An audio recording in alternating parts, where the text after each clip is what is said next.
ولتكن منكم أمة يدعون إلى الخير ويأمرون بالمعروف وينهون عن المنكر وأولئك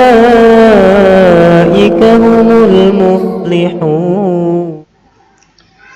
Assalamualaikum warahmatullahi wabarakatuh. Alhamdulillahi rabbil alamin. Alladzi 'allama bil qalami 'allamal insana ma lam ya'lam. Asyhadu an la ilaha illallah wahdahu la syarikalah wa asyhadu anna Muhammadan 'abduhu wa rasuluh. Allahumma shalli ala Muhammadin wa ala alihi wa ashabihi ajmain, amma ba'd. Ananda para mahasiswa yang mengambil mata kuliah AIKA 1, alhamdulillah kita kembali bersua dipertemukan oleh Allah Subhanahu wa taala sekalipun melalui channel YouTube ini. Salam dan taslim kepada Nabiullah Muhammad sallallahu alaihi wasallam, Nabi yang senantiasa kita jadikan sebagai qudwah, sebagai contoh, sebagai suri toladan dalam kehidupan kita. Pada kuliah kita pada kesempatan ini insyaallah temanya adalah kemukjizatan Al-Quran. Ananda sekalian, mukjizat Al-Quran sesungguhnya berlangsung sejak Al-Quran itu diwahyukan kepada Rasulullah sallallahu alaihi wasallam. Dalam sejarah banyak dicatat usaha-usaha yang dilakukan oleh orang-orang Arab untuk menandingi Al-Quran, sebagaimana yang dilakukan oleh seorang yang bernama Musailama bin Habib yang dikenal dengan nama Musailama Al-Kazzab dari Bani Hanifah, salah satu suku terbesar di Jazirah Arab dengan wilayah domisili di Yamamah. Namun usahanya ini tidak membuahkan hasil apa-apa. Bahkan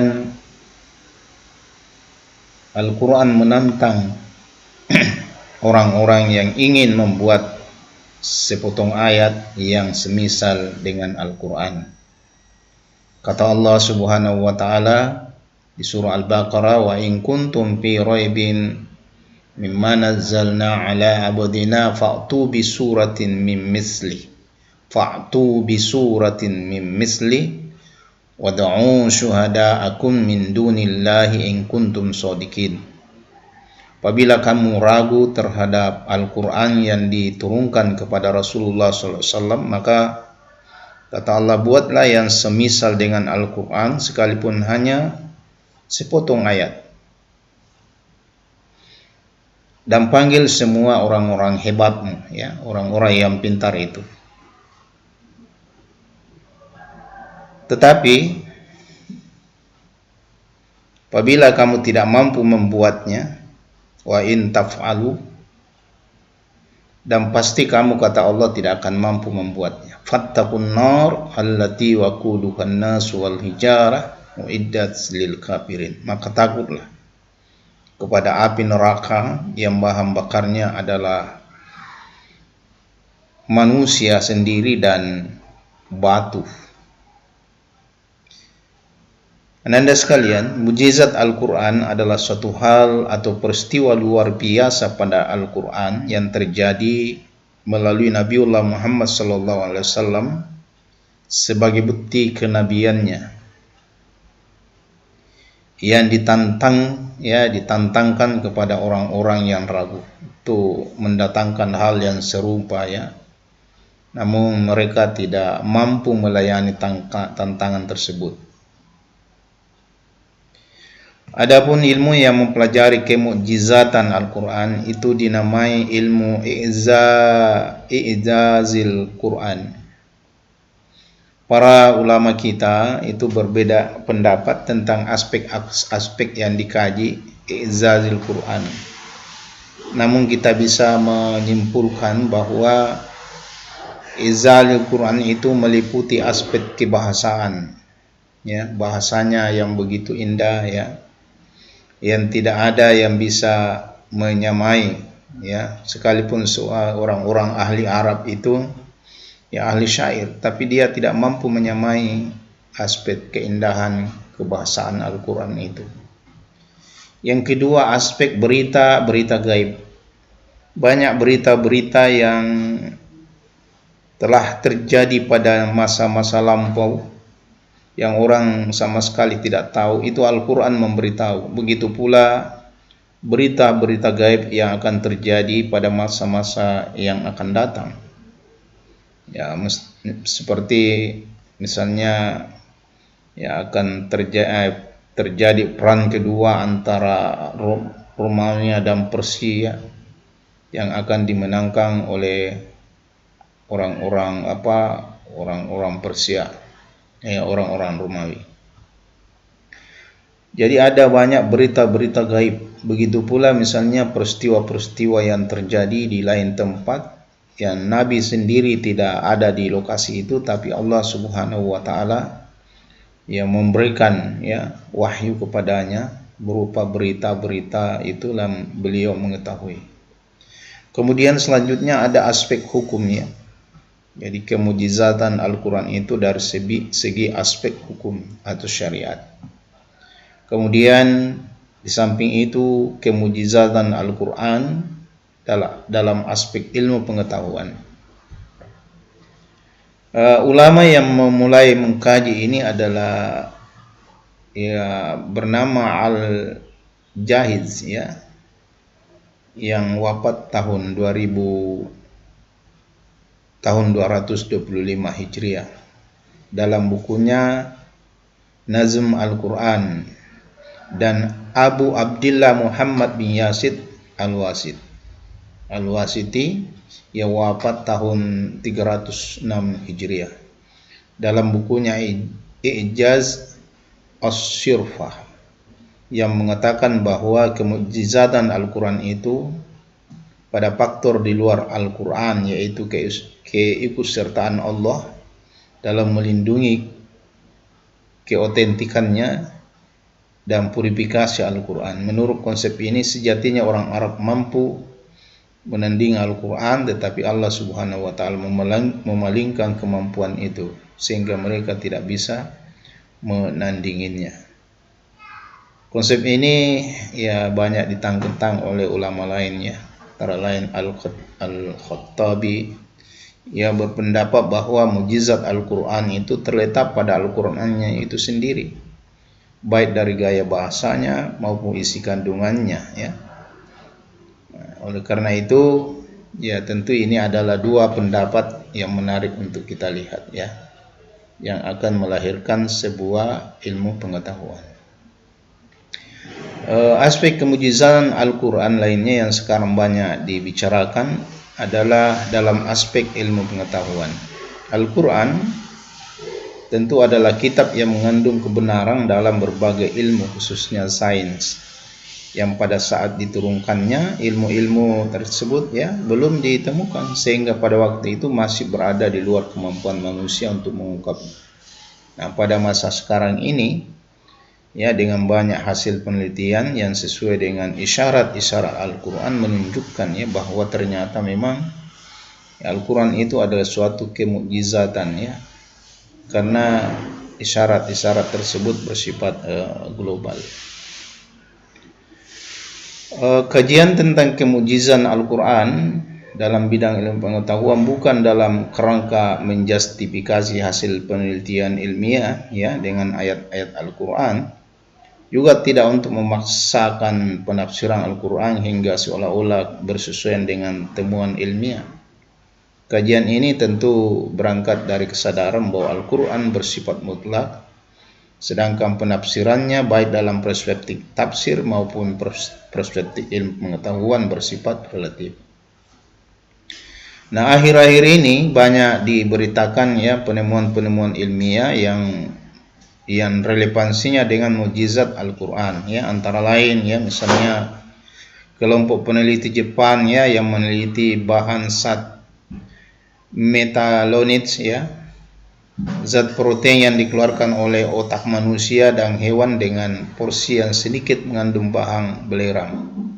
Oleh sebab itu bahan tersebut ya memungkinkan larut dengan sangat mudah bersama sinik ya, sin, besi dan fosfor.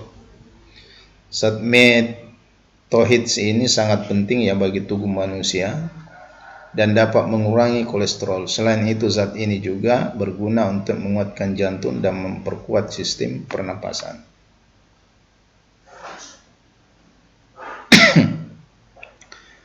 Tentu masih banyak lagi ya temuan-temuan di dalam Al-Quran yang menunjukkan ya kemukjizatan Al-Quran itu sendiri.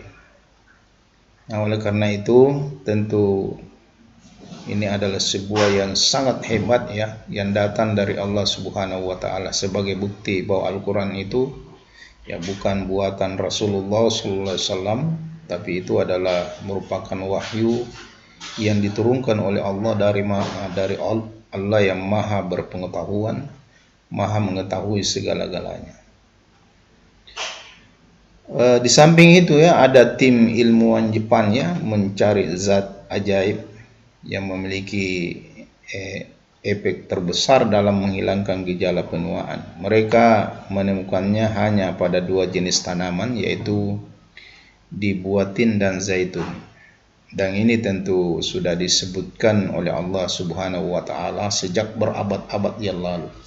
Ya, misalnya dalam Al-Qur'an wattin wa zaitun wa turi sinin ya, demi buatin, zaitun dan demi bukit Sina dan demi kota Mekah yang aman. Ini bisa kita temukan di surah Tin ayat 1 sampai 4. Nah, menurut riset yang mereka lakukan, jika salah satu dari buah tersebut dikonsumsi secara sendiri-sendiri, itu tidak membuahkan efek yang diharapkan. Namun setelah dilakukan uji coba berulang kali, ternyata jika 1 biji buah tin dicampur dengan 6 biji buah zaitun, itu menimbulkan hasil sesuai yang diharapkan. Nah, pada saat yang bersamaannya Dr.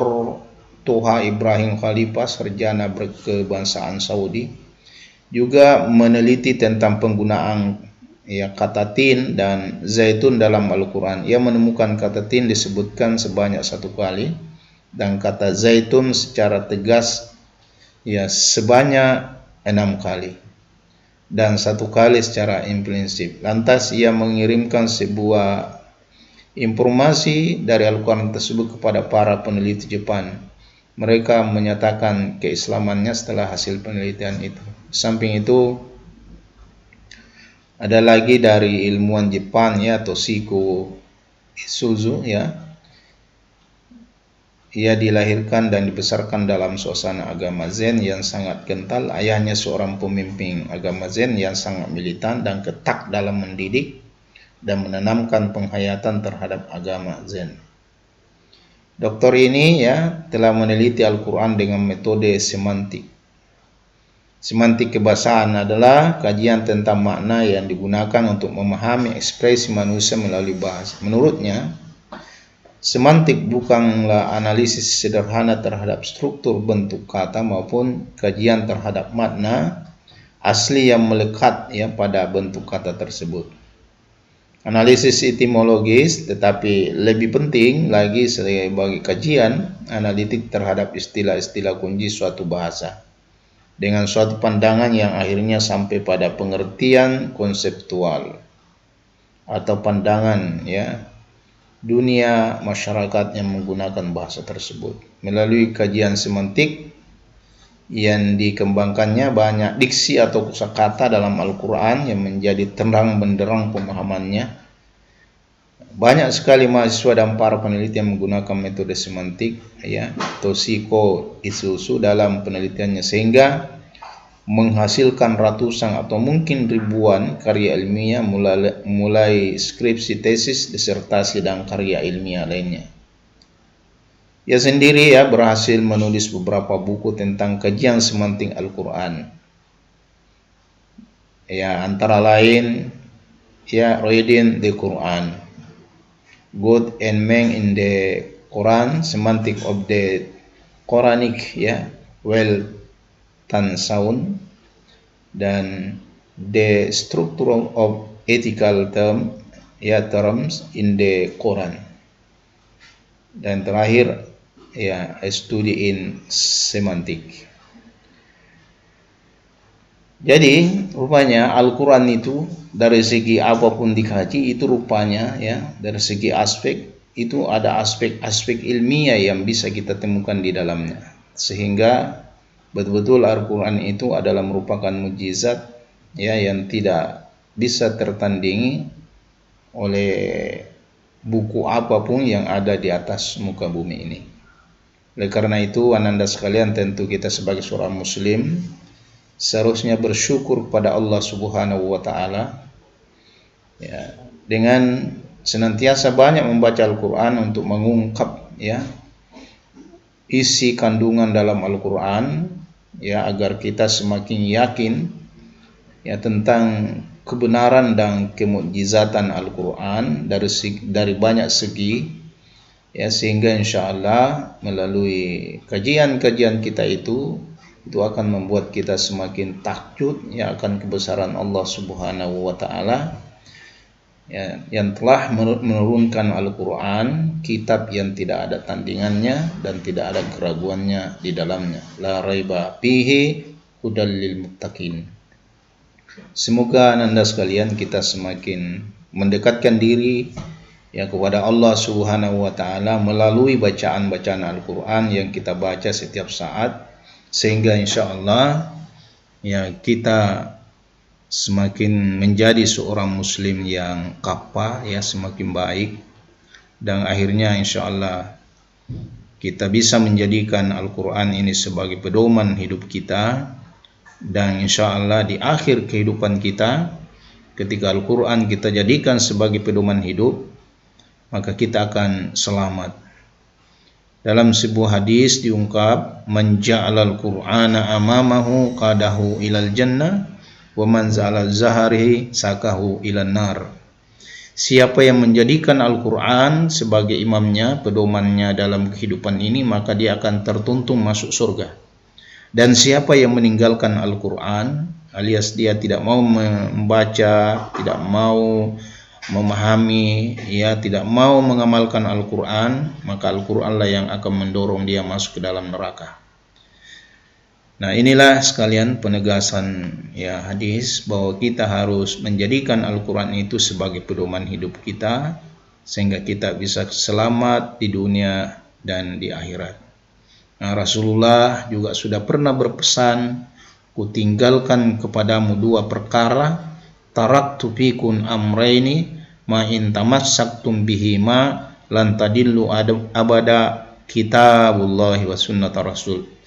Jadi Rasulullah sudah berpesan kepada kita, aku tinggalkan kepadamu dua perkara. Siapa yang berpegang teguh kepada keduanya, maka dia akan selamat ya, tidak akan tersesat selama-lamanya, yaitu Al-Quran dan sunnahnya, yaitu hadis Rasulullah SAW yang sahih. Semoga kuliah kita pada kesempatan ini bermanfaat. Mohon maaf atas segala kekurangan. Nasrum minallahi wa fathul qarib wa basyiril mu'minin. Akhirul kalam. Wassalamualaikum warahmatullahi wabarakatuh.